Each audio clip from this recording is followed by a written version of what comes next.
Okay, guys, this is lesson 5 for Ruby, for the one and only Ivan. And what happened in the last couple chapters was when Ruby came and Stella had to come to her rescue, in a sense, and get her out of the truck because Mac couldn't do it. Okay, so here we go. Old news. When Julia comes, she sits by Stella's domain and watches the new baby. She barely talks to me. Stella doesn't talk to me either. She is too busy nuzzling Ruby. She is cute, little Ruby, with her ears flapping like palm leaves, but I am handsome and strong. Bob trots a circle around my belly before settling down in just the right spot. "Give it up, Ivan," he says. "You're old news." Julia gets out a piece of paper and a pencil. I can see that she is drawing Ruby. I move to the corner of my domain to pout. Bob grumbles. He doesn't like it when I disrupt his naps. And so Ivan is pouting, probably because Ruby is getting all the attention, right? "Homework," Julia's father scolds. Julia sighs and puts her drawing aside. I grunt, and Julia glances in my direction. "Poor old Ivan," she says. "I've been ignoring you, haven't I?" I grunt again. A dignified, indifferent grunt. Julia thinks for a moment, then smiles. She walks over to my domain, to the spot in the corner where the glass is broken. She slides papers through. She rolls a pencil across my cement floor. "You can draw the baby elephant too," Julia says. I bite the pencil in half with my magnificent teeth. Then I eat some paper. So he didn't really want to draw Stella. Or Ruby, excuse me. Tricks. Even after Julia and her father leave, I try to keep sulking. But it's no use.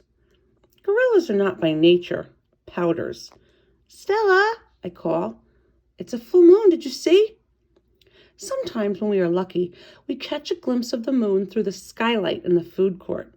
"I did," Stella says. She's whispering, though, and I realize that Ruby must be asleep. "Is Ruby all right?" I ask. "She's too thin, Ivan," Stella says. "Poor baby. She was in that truck for days. Mac bought her from a circus, the same way he bought me. But she hadn't been there long. She was born in the wild like us."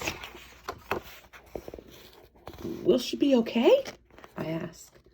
Stella doesn't answer my question. The circus trainers chained her to the floor, Ivan, all 4 feet, 23 hours a day. So all but 1 hour, because we have 24 hours in a day. I puzzle over why this would be a good idea. I always try to give humans the benefit of the doubt. Why would they do that, I finally ask. "To break her spirit," Stella says, "so she could learn to balance on a pedestal, so she could stand on her hind legs, so a dog could jump on her back while she walked in mindless circles." I hear the tired voice and think of all the tricks Stella has learned. Introductions. When I awake the next morning, I see a little trunk poking out between the bars of Stella's domain. "Hello," says a small, clear voice. "I'm Ruby." She waves her trunk. "Hello," I say. "I'm Ivan." "Are you a monkey?" Ruby asks. "Certainly not." Bob's ears perk up, although his eyes stay closed. "He's a gorilla," he says, "and I'm a dog of uncertain heritage." "Why did the dog climb your tummy?" Ruby asks. "Because it's there," Bob murmurs. "Is Stella awake?" I ask. "Aunt Stella sleeps." "Asleep," Ruby says. "Her foot is hurting, I think." Ruby turns her head. Her eyes are like Stella's, black and long-lashed, bottomless lakes fringed by tall glass. "When is breakfast?" she asks. "Soon," I say. "When the mall opens up and the workers come." "Where?" Ruby twists her head in the other direction. "Where are the other elephants?" "It's just you and Stella," I say. "And for some reason, I feel we have let her down. Are there more of you? Not, I say. At the moment. Ruby picks up a piece of hay and considers it. Do you have a mom and a dad? Well, I used to. Everyone has parents, Bob explains. It's unavoidable. Before the circus, I used to live with my mom and my aunts and my sisters and my cousins, Ruby says. She drops the hay, picks it up, twirls it. They're dead. I don't know what to say. I am not really enjoying this conversation, but I can see that Ruby isn't done talking. To be polite, I say, I'm sorry to hear that, Ruby. Humans killed them, she says. Who else? Bob asks, and we all fall silent. Stella and Ruby.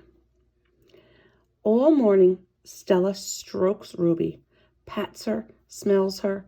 They flap their ears, they rumble and roar, they sway as if they're dancing. Ruby clings to Stella's tail. She slips under Stella's belly. Sometimes they just lean into each other, their trunks twirled together like jungle vines. Stella looks so happy. It's more fun to watch them than any nature show I've ever seen on TV. George and Mac are out by the highway. I can see them through one of my windows.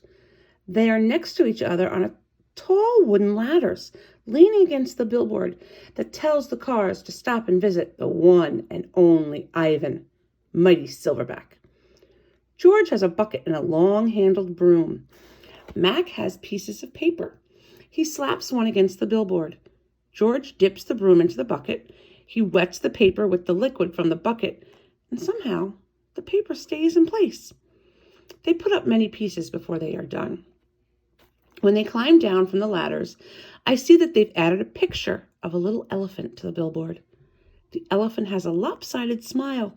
She is wearing a red hat, and her tail curls up like a pig's. She doesn't look like Ruby. She doesn't even look like an elephant. I've only known Ruby one day, and I could have drawn her better. Art lessons. Ruby asks a lot of questions. She says, Ivan, why is your tummy so big? And have you ever seen a green giraffe? And can you get me one of those pink clouds that the humans are eating?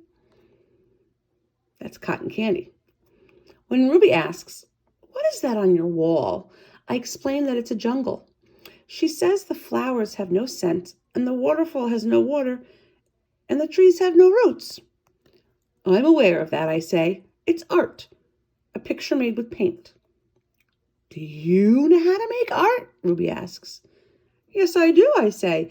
And I puff off my chest a little, and I've always been an artist. I love drawing. Why do you love it? Ruby asks. I pause. I've never talked to anyone about this before. When I'm drawing a picture, I feel quiet inside. Ruby frowns. Quiet is boring. Not always. Ruby scratches the back of her neck with her trunk. What do you draw anyway? Bananas, mostly. Things in my domain. My drawings sell at the gift store for $25 a piece with a frame. What's a frame? Ruby asks. What's $1? What's a gift store? I close my eyes. I'm a little sleepy, Ruby. Have you ever driven a truck? Ruby asks. I don't answer. Ivan, Ruby asks, can Bob fly? A memory flashes past, surprising me. I think of my father snoring peacefully under the sun while I try every trick I know to wake him. Perhaps I realize he wasn't really such a sound sleeper after all. So Ivan's thinking that his dad was pretending, like he wants to pretend he's asleep so he doesn't have to talk to Ruby. Treat. How's that foot, old girl? George asks Stella. Stella pokes her trunk between the bars. She inspects George's right shirt pocket for the treat he brings her every night without fail. George doesn't always bring me treats. Stella is his favorite, but I don't mind. She's my favorite, too. Stella sees that George's pocket is empty. She gives George a frustrated nudge with her trunk, and Julia giggles. Stella moves to George's left pocket and discovers a carrot. Nimbly, she removes it. So that's very carefully. Mac walks past. "Toilet's plugged up in the men's bathroom," he says. "Big mess. Big mess." "I'll take care of it," George sighs. Mac turns to leave. Before you go, Mac," George says, "you might want to take a look at Stella's foot. I think it's infected again." "Darn, that thing never heals up right." Mac rubs his eyes. "I'll keep an eye on it. Money's tight, though. Can't be calling the vet every time she sneezes." George strokes Stella's trunk. She inspects his pockets one more time, just in case. "Sorry, girl," George says, as he watches Mac walk away. So George is telling Mac that he needs to be careful. Watch your foot. Elephant jokes. "Ivan? Bob?" I blink. The dawn of sky is a smudge of gray, flicked with pink, like a picture drawn with two crayons. I just can't make out Ruby in the shadows, waving hello with her trunk. "Are you awake?" Ruby asks. "We are now," says Bob. "Aunt Stella's still asleep, and I don't want to wake her because, she said her foot was hurting, but I'm really, really, really bored." Bob opens one eye. "You know what I do when I'm bored?" "What?" Ruby asks eagerly. Bob closes his eye. "I sleep." "It's a little early, Ruby," I say. I'm used to getting up early. Ruby wraps her trunk around one of those bars on the door. At my old circus, we always got up when it was still dark, and then we had breakfast, and then we walked in a circle, and then they chained my feet up, and that really hurt. Ruby falls silent. Instantly, Bob is snoring. "Ivan," Ruby asks, "do you know any jokes? I especially like jokes about elephants." Well, let me see. I heard Mac tell one once." Oh, I yawn. How can you tell that an elephant has been in a refrigerator?" "How?" "By the footprints in the butter." Ruby doesn't react. I sit up on my elbows, trying not to disturb Bob. "Get it?" "What's a refrigerator?" Ruby asks. "It's a human thing, a cold box with a door. They put food inside it." "They put food in the door? Or food in the box? And is it a big box?" Ruby asks. "Or a little box?" I can see this is going to take a while, so I sit up all the way. Bob slides off, grumbling. I reach for my pencil, the one I snapped in half with my teeth. "Here," I say, "I'll draw you a picture of one." In the dim light, it takes me a minute to find a piece of the paper Julia gave me.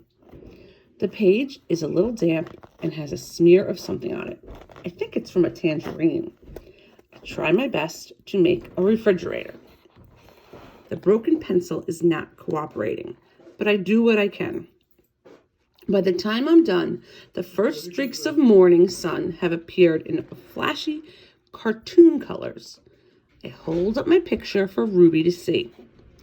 She studies intently, her head turned so that one black eye is trained on my drawing.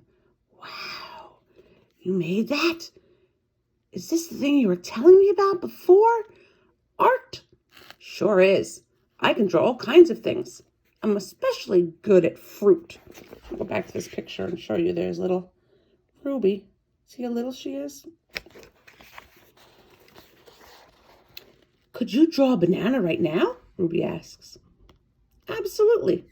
I turn the paper over and sketch. "Wow," Ruby says again in an awed voice when I hold up the page. "It looks good enough to eat." She makes a happy, lilting sound. An elephant laugh. It's like the song of a bird I recall from long ago. A tiny yellow bird with a voice like dancing water. Strange. I'd forgotten all about that bird. How she'd wake me every morning at dawn and when I was still curled safely in my mother's nest. It's a good feeling, making Ruby laugh. So I draw another picture and another. Along the edges of the paper, an orange, a candy bar, a carrot. What are you two up to? Stella asks, moaning as she tries to move her sore foot. How are you this morning? I ask. Just feeling my age, Stella says. I'm fine. Ivan is making me pictures, Ruby says. And he told me a joke. I really like Ivan, Aunt Stella. Stella winks at me. Me too, she says. Ivan, want to hear my favorite joke? Ruby asks. I heard it from Maggie. She was one of the giraffes in my old circus. Sure, I say. It goes like this. Ruby clears her throat. What do elephants have that nothing else has? Trunks, I think, but I don't answer because I don't want to ruin Ruby's fun. I don't know, Ruby, I reply. What do elephants have that nothing else has? Baby elephants, Ruby says. Good one, Ruby, I say, watching Stella stroke Ruby's back with her trunk. Good one, Stella says softly. So that's the end right there. And again, I want you to think about, in the beginning, right, Ivan and Ruby, right? Ivan was a little jealous of Ruby because she was getting all the attention. And she certainly has a lot of energy. So we'll see how their relationship changes as we go through the story. You can see we are not even halfway through. Okay? Can't read to you again.